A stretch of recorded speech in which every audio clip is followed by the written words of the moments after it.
barn on a morning like this. That's how I got my name, Claire. In French, it means bright and clear. That's what you were from the beginning, my parents always say. You still are. They don't see how my insides flutter when I think about Andy, or school, or how to keep Sunny and Sam safe in our barn instead of sending them to a new one. They don't see the birds in there. Sparrows that soar over our barn can actually fly to the tops of clouds, then plunge back to earth. And that's exactly what my flutter feeling is like. It sweeps in from a place beyond me and gets under my skin, shaky as wings.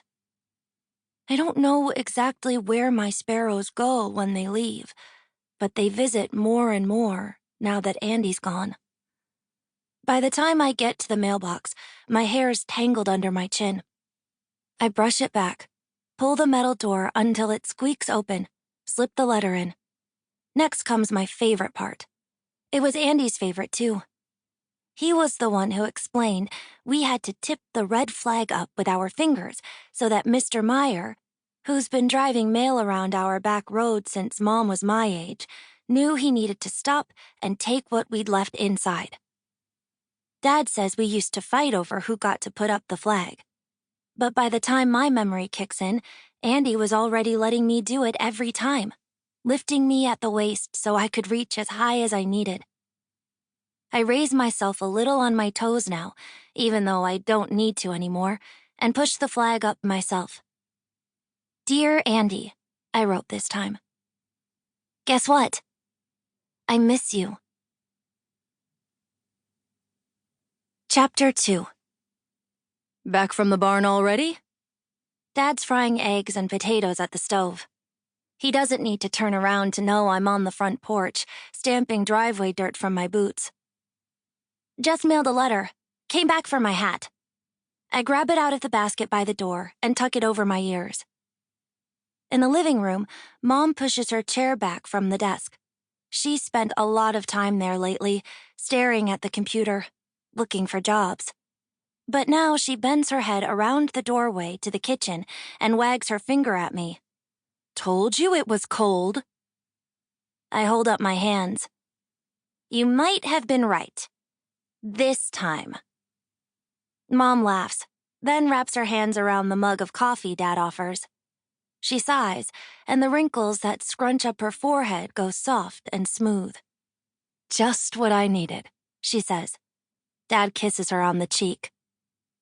Ugh. I push the door halfway open. See you guys later. We know not to wait. Dad stretches a set of metal tongs toward me, and I grab the strip of bacon hanging from them before heading back outside. Saturday breakfasts are always the best because Dad uses cooking as a way to procrastinate before settling into his living room chair with stacks of history essays to grade. He says food always turns out just the way he expects it to, unlike most other things in life. Still, I'd rather keep my plate warm in the oven and take my time with morning chores. I can't ever squeeze enough minutes out of school days to groom Sunny and Sam with the curry comb, plus both the hard and soft brushes, or to smear baby oil over the burrs tangled in their tails. But on weekends, time widens somehow. Now I want to stretch it even further. Ever since Mom lost her accounting job when Crowler's Auto closed last spring, she and Dad have been worried. He teaches and does tutoring in the summer, but it doesn't feel like enough. They both say it doesn't make much sense to keep horses anymore. Dad says he's sorry. Mom says it will hurt her, too. But they still hope to sell before winter comes, so they must not see how Sunny and Sam hold my skin and bones together, all in one piece. They don't see my heart quiet and calm when I'm braiding manes and picking hooves and squeezing my heels against soft flanks, pushing to go faster, cold wind in my hair. There's always warmth in the barn. I slip into the hush of it and let my eyes adjust to the gray light of the big, airy entry that holds our hay wagon and tractor. From behind the latched door leading to the separate area we